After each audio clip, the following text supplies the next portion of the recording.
Race Weekend is brought to you by Phoenix Fuels. Make every trip come alive with Phoenix Fuels, now with Pulse technology. On Race Weekend, we'll have the recently held 2018 Philippine Autocross Championship Series Round 5, held in Meycauayan Commercial Complex. After a series of rained-out motorsports events, this one got lucky.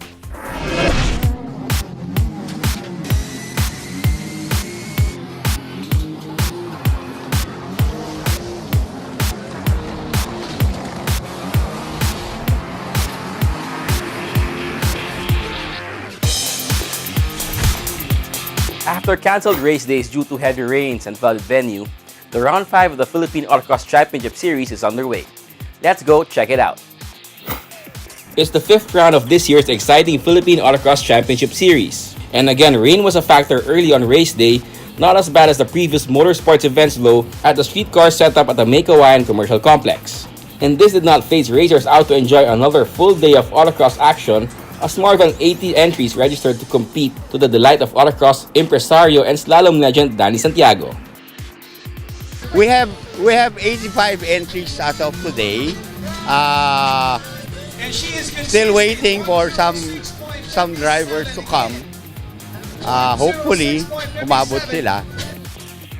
For Round 5, Danny Santiago set up a virtually similar course to that he designed for the start of the 2018 series at the same venue. Well, our design now, today, was like the round 1. It's exactly the same as round 1's design.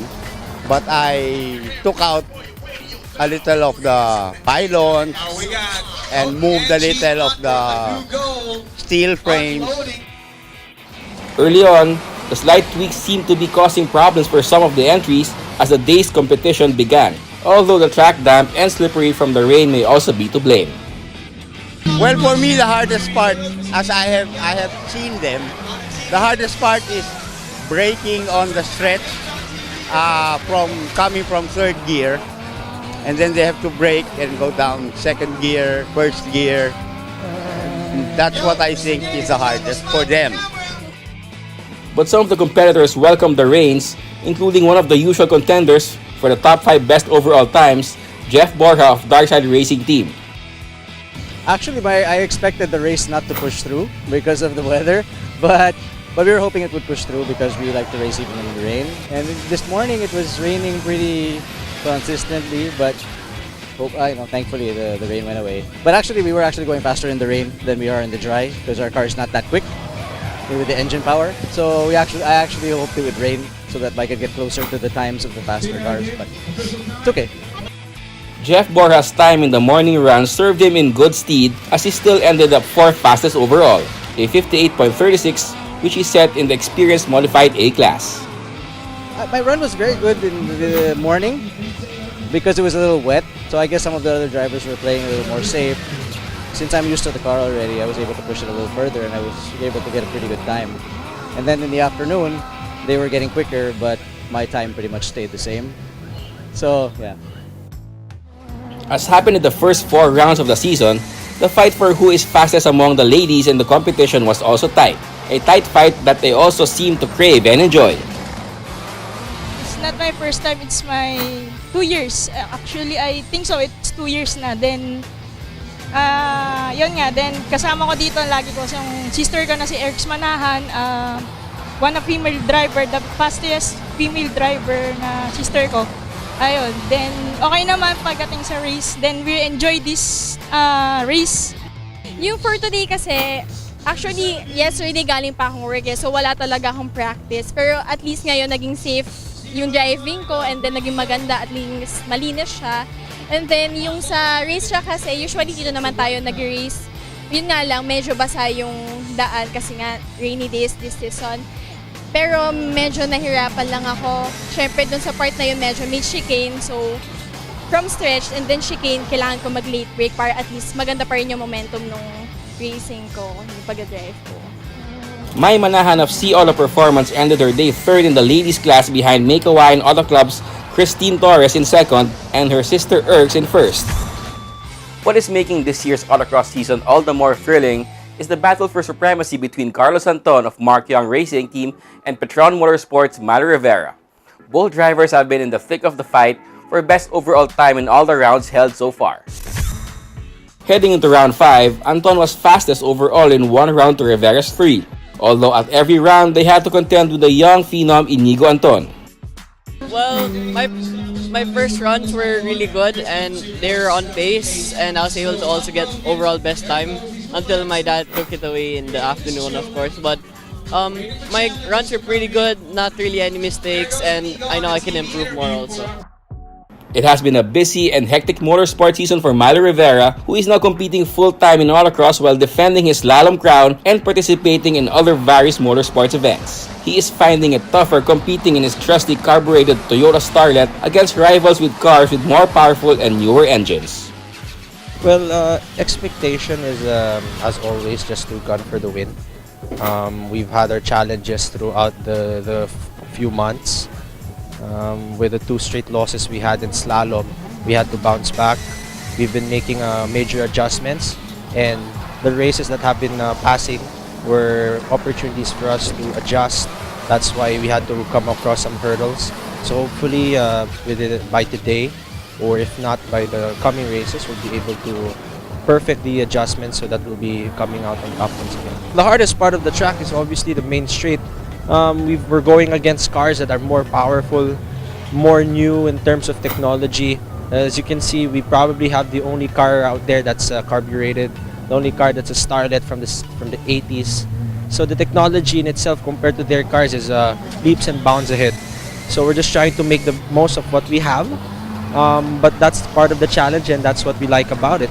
So again, we'll see, and anything other than that is just all up to the driver. Milo, however, stressed how his Starlet helped him and his racing career all throughout these years. When I started with it, it gave me wins, it gave me success. So I think the best thing to do is to be thankful for it and just keep on gunning and gunning with it. So I love the car.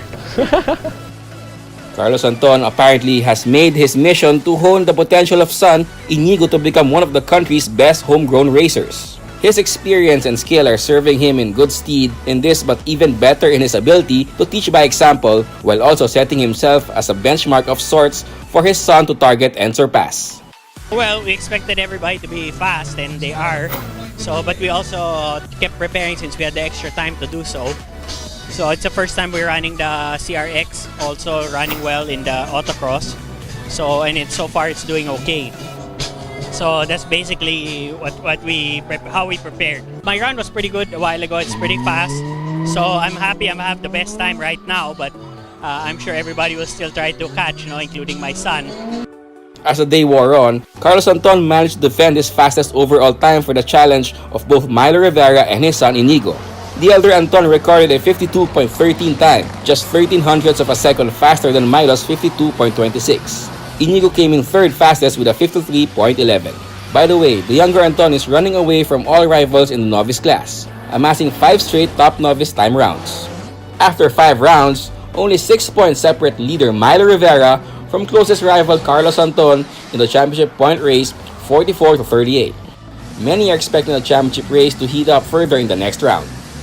I'm inviting everyone to come and join or come and watch the 6th round of the Philippine Autocross that will be happening on September 30 at SM Santa Rosa.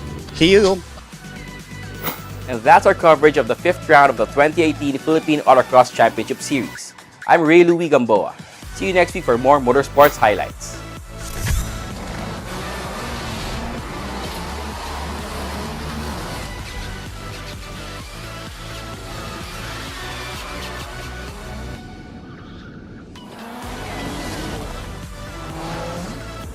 That's the 2018 Philippine Autocross Championship Series, Round 5, held at the Meycauayan Commercial Complex. This week's feature on Race Weekend.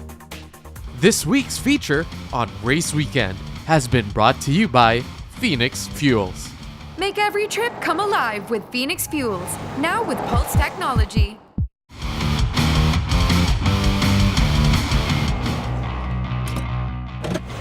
These are the Fuel Masters. Every time they're on the court, it's high performance. Every time I'm on the road, I can also expect high performance from Phoenix Fuels.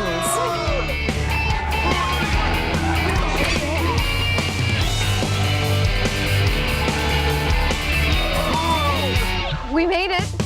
The next generation Phoenix Fuels, now with Pulse technology, delivers enhanced power and acceleration to make every trip come alive.